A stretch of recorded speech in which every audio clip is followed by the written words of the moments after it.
क्या आप भविष्य देखना चाहते हैं? आपके साथ भविष्य में क्या होने वाला है? क्या आप जानना चाहते हैं? और अगर आपको सूक्ष्म जगत की व्यवस्थाओं ने आपका भविष्य दिखा दिया, तो उस दृश्य से आप में क्या प्रभाव पड़ेगा, ये भी मैं इस वीडियो में बताने वाला हूँ। और जब सूक्ष्म जगत की व्यवस्थाओं द्वारा आपको भविष्य दिखाया जा रहा होता है, तो वो किस हिसाब से दिखाया जा रहा होता है, ये भी मैं आपको इस वीडियो में बताने वाला हूँ। वैसे तो हर कोई इंसान या फिर साधक जो होता है, वो चाहता है कि मुझे भविष्य में होने वाली घटनाओं के बारे में पता लग जाए। और अक्सर बहुत सारे इंसानों का ये भी सवाल रहता है कि हमें हमारा भविष्य क्यों नहीं पता लगता है। अगर सूक्ष्म जगत की व्यवस्थाएं, भले ही वो सिद्धियां हों या फिर किसी अन्य तरह की व्यवस्था हो, वो हमें भविष्य सीधा सीधा क्यों नहीं बता देती हैं। तो वो आपको भविष्य सीधा सीधा क्यों नहीं बताती हैं, इस विषय पर भी मैं आज बात करने वाला हूँ। और अगर सीधा सीधा आपको आपका भविष्य दिखा दिया गया, उसके बाद आपकी क्या हालत होना तय होता है।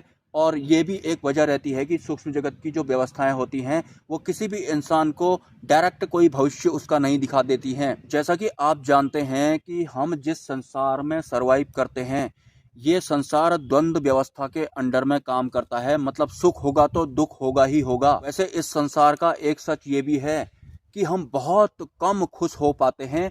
ज़्यादातर हम बर्डन में ही रहते हैं, प्रेशर में ही रहते हैं, या फिर दुखी हालत में ही रहते हैं। और कभी कभार ही हम खुश हो पाते हैं। और जो कभी कभार हमें खुशी मिली हुई होती है, उसका सहारा लेकर या फिर उसकी आड़ में ही हम अपना बाकी का जीवन भी गुजारते हैं कि दोबारा से मुझे खुशी प्राप्त हो जाएंगी या फिर मेरे जीवन में कुछ अच्छा हो जाएगा। तो एक आम इंसान हमेशा सुखों की तरफ ही भागता रहता है। लेकिन हमारे इस संसार को दुखालय कहा जाता है, मतलब यहाँ दुख ज्यादा ही होते हैं। और जो इंसान सुखों के गुलाम होते हैं, वो सुख भी उन्हें इसी वजह से महसूस हो रहे होते हैं क्योंकि दुख का भी उन्हें बोध होता है। अगर दुख का आपको बोध नहीं होता, तो आपकी हालत बिल्कुल वैसी ही हो जाती जैसे कि स्वर्गलोक में होती है। स्वर्गलोक को आप बहुत अच्छा समझते होंगे, वहां सुख ही सुख होता है। लेकिन आपको पता नहीं है, जहां सिर्फ सुख ही सुख होगा, तो उसके बाद इंसान हो चाहे देवता हो, उनकी हालत कैसी हो जाएगी उस माहौल में। मतलब कितना सुख आप भोग पाओगे। अभी आप परेशानियों में चल रहे होंगे। चलो मानते हैं कि आजकल इंसानों को धन संबंधित परेशानियां होती हैं। आपके पास बहुत सारा धन आ जाता है, तो उसके बाद आपकी जो शारीरिक व्यवस्था है या फिर जो मानसिक व्यवस्था है, वो पूर्ण रूप से बदल जाएगी। आप कुछ और ही उसके बाद बन जाएंगे। मतलब आपके पास एक बड़ा सा घर हो गया, कार हो गई आपके पास। विवाह तंत्र की चपेट में तो खैर आप पहले से ही आए हुए थे, तो आपको सब कुछ बहुत अच्छा लग रहा था। जो आप चाहते हैं वो आप तुरंत खरीद लेते हैं। आपके पास इतना धन आ जाता है। चलो इसे एक अलग वे में लेते हैं। आप सिंगल हैं, आपके पास बहुत ज्यादा धन आ गया। आपकी जो जो जरूरतें हैं, आप वो तुरंत चुटकियों में खरीद सकते हैं। आपको भूख लगी, आपने जोमेटो से खाना ऑर्डर करवा दिया। आपको अपने घर का डेकोरेशन करवाना था, आपने फोन कर लिया और मिस्त्री आपके घर में आ गए, पेंट कर दिया आपके घर में। आपके रजाई गद्दे जो भी होते हैं, सोने वाला जो भी स्थान होता है, वो सब भी उन्होंने रिपेयर कर दिया अगर खराब हो गया तो। मतलब जो भी छोटे मोटे काम है, आप एक फोन करते हैं, तुरंत आपका वो काम हो जाता है। और जो भी आप खाना चाहते हैं, फोन करके आप मंगवा लेते हैं और खा भी लेते हैं। लेकिन ऐसा आप कब तक करेंगे? सपोज एक नॉर्मली एक इंसान खाना पीना और सोना चाहता है, लेकिन खाने पीने और सोने के लिए आपके पास पहले से ही बहुत सारा धन है, तो आप लगातार जो मर्जी वो चाहे खा रहे हैं और जितना चाहे उतना सो रहे हैं। तो एक दिन आप हिल जाएंगे कि बाकी कुछ क्यों नहीं हो रहा है, मैं और भी करूं तो क्या करूं। तो आप कहां तक भागेंगे पैसे को साथ में लेकर के? और भी ज्यादा आप इस माया रूपी संसार में उलझ जाएंगे। अगर आप सिंगल हैं तो, अगर आप विवाह तंत्र की चपेट में आ चुके हैं,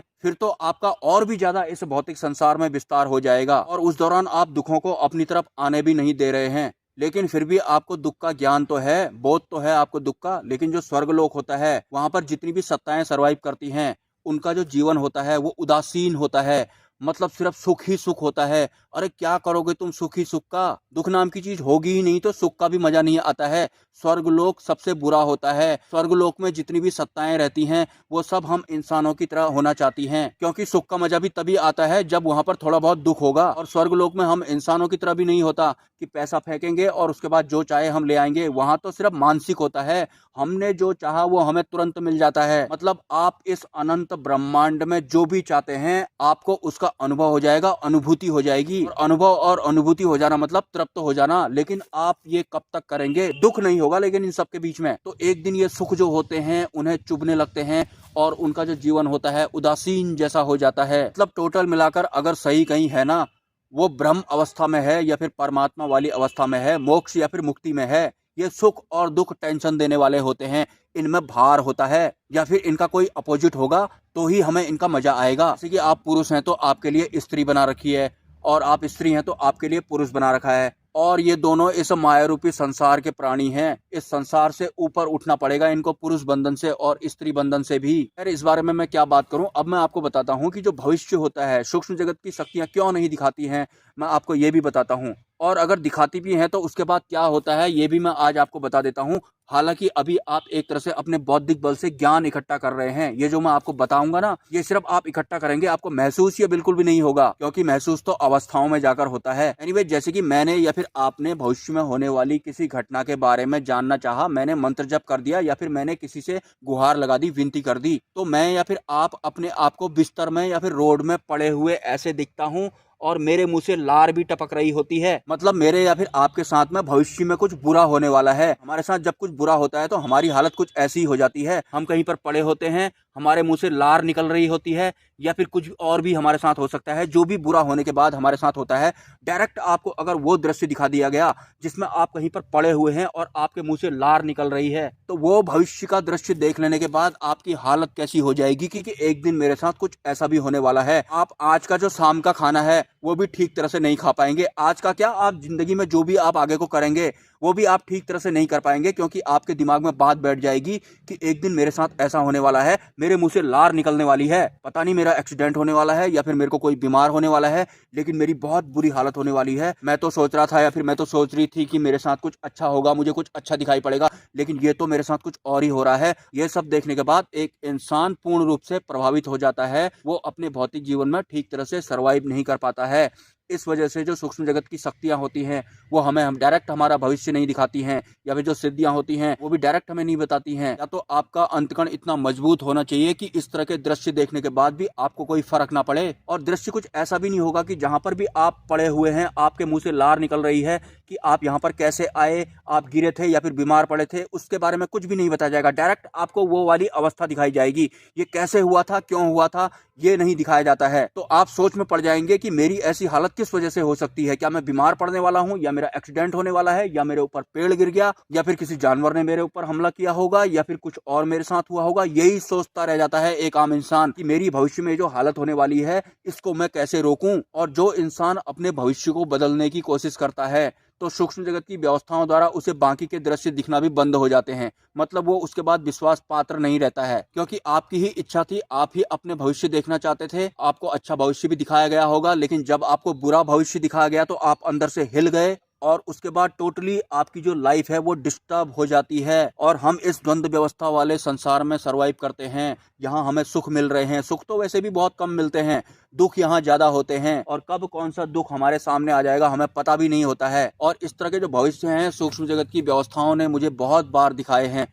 शुरू में मैंने उन्हें बदलने का प्रयास किया था, लेकिन बाद में मेरे अंदर ये बात चली कि अगर सूक्ष्म जगत की व्यवस्थाओं ने भरोसा कर कर मुझे इस तरह के दृश्य दिखाए हैं तो कुछ प्लान ही किया होगा मेरे लिए, तो मैं क्यों विनती करूं कि मेरे साथ ऐसा नहीं होना चाहिए। अगर मैं इन्हें बदलने का प्रयास कर देता हूं तो मैं सांसारिक ही हो गया। जैसा कि सांसारिक इंसान होता है, दुखों को अपनी तरफ आने नहीं देता है, सुखों की तरफ भागता है। और सांसारिक इंसान की एक खास बात और होती है, अगर कोई उसे बुरे शब्द बोल देता है तो उसे बहुत जल्दी बुरा लग जाता है, लेकिन जिस वक्त वो किसी दूसरे से बुरा बोल रहा होता है तो उसे बिल्कुल भी फील नहीं होता है कि एक दिन मैंने किसी एक को इस तरह की गालियां दी थी या फिर इस तरह के बुरे शब्द बोले थे। लेकिन वो सब हमारे अवचेतन मन में रिकॉर्ड रहता है। जब हमने किसी को बुरे शब्द बोले होते हैं तो हमारा अवचेतन मन में वो रिकॉर्ड रहता है, और जब हम अंतरिम यात्राएं करते हैं तो वो सब हमारे अंदर जो रिकॉर्ड होता है वो सब बाहर निकलने लगता है। सूक्ष्म जगत की व्यवस्थाएं हमको वो सब दिखा रही होती हैं, हमें महसूस करवा रही होती हैं, लेकिन हम वहाँ भी क्या करते हैं, मुझे इस तरह के बुरे अनुभव क्यों हो रहे हैं, मैंने तो किसी का बुरा सोचा नहीं, आजकल तो मैंने चिकन मटन खाना भी छोड़ दिया है। अरे जब आपने चिकन मटन खाना नहीं छोड़ा था, जब आप सांसारिक थे, जब आप इन बाकी लोगों की तरह थे, तब आप भी तो बिल्कुल इनकी ही तरह थे।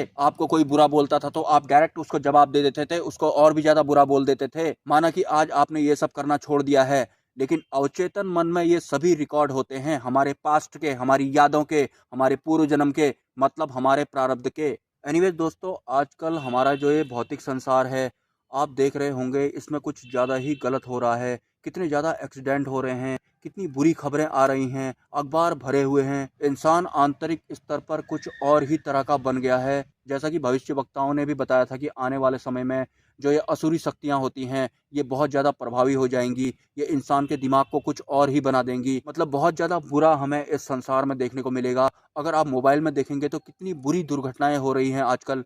वैश्विक स्तर में क्या हो रहा है आपको पता ही है। कोई भी इंसान अपने आप को सुरक्षित महसूस नहीं कर रहा है। घर में भी कोई एक दूसरे से आजकल बोलता नहीं है। जब से ये मोबाइल फोन का इस्तेमाल ज्यादा होने लगा है, इंसान बौद्धिक रूप से कुछ और ही बन गया है। वो बिल्कुल भी अच्छा नहीं बना है। और सूक्ष्म रूप से काम करने वाली जो असुरी सत्ताएं होती हैं, वो हम इंसानों को बहुत अच्छी तरह जानती हैं। उन्हें इस इंटरनेट के बारे में भी पता है। और इंसान ने इस पृथ्वी से थोड़ा ऊपर जाकर के सैटेलाइट भी लगा रखे हैं। वो उनकी दुनिया है। उनकी दुनिया में जाकर इंसानों ने सैटेलाइट वगैरह लगाए हुए हैं। तो इन वजहों से भी जो उच्च स्तर वाली या फिर जो भयानक असुरी शक्तियां होती हैं, वो प्रभाव में आ जाती हैं, या फिर हमारे इस पृथ्वी लोक में उनका आगमन हो जाता है और वो बहुत ज़्यादा पावरफुल होती हैं। मुझे ऐसा लगता है कि इंसानों को मजबूरी में एक दिन ये इंटरनेट बंद करना पड़ेगा, क्योंकि सबसे करीब अगर हम इंसानों के आजकल कोई है तो ये मोबाइल फ़ोन है या फिर इंटरनेट है। और ये असुरी सत्ताओं को पहले ही पता है कि आजकल इंसान के सबसे ज़्यादा करीब है कौन। के लिए बहुत आसान है इंसान को मानसिक रूप पर डैमेज कर देना या फिर शारीरिक स्तर पर डैमेज करना। और आजकल यही सब हो रहा है। इंसानों में सहन शक्ति रह ही नहीं गई है। एनीवेज, अब मैं यहाँ से निकलता हूँ। किसी चाय की दुकान पर बैठना पड़ेगा मुझे। मतलब जब रोडें खाली हो जाएंगी, जब भीड़ भड़ाका खत्म हो जाएगा, तब जाकर ही मैं वापसी भी करता हूँ। भले ही उस बीच में मुझे कितनी भी ठंड झेलनी पड़े या फिर गर्मी का मौसम हो तो कितनी भी गर्मी मुझे क्यों ना झेलना पड़े, लेकिन बुद्धि और मन के जो गुलाम लोग होते हैं, जो सांसारिक लोग होते हैं, मुझे अब जानने की जरूरत भी नहीं पड़ती है कि ये किस तरह के लोग हैं। मेरा जो अंतकण है वो ऑटोमेटिक बता देता है कि ये सारे जितने भी लोग हैं, ये माया के अधीन वाले लोग हैं और इनको अपने दिमाग पर बहुत ज्यादा भरोसा है। लेकिन इनको ये नहीं पता कि इनका दिमाग तो कोई और चला रहा है, जिससे एक दिन ये बहुत बुरी तरह फंस जाएंगे इस संसार में। अभी तो इनको कुछ और ही लग रहा है। एनीवे, जब ज्यादा बात क्या करूं, मैं यहाँ से अब निकल ही लेता हूँ। नमस्कार।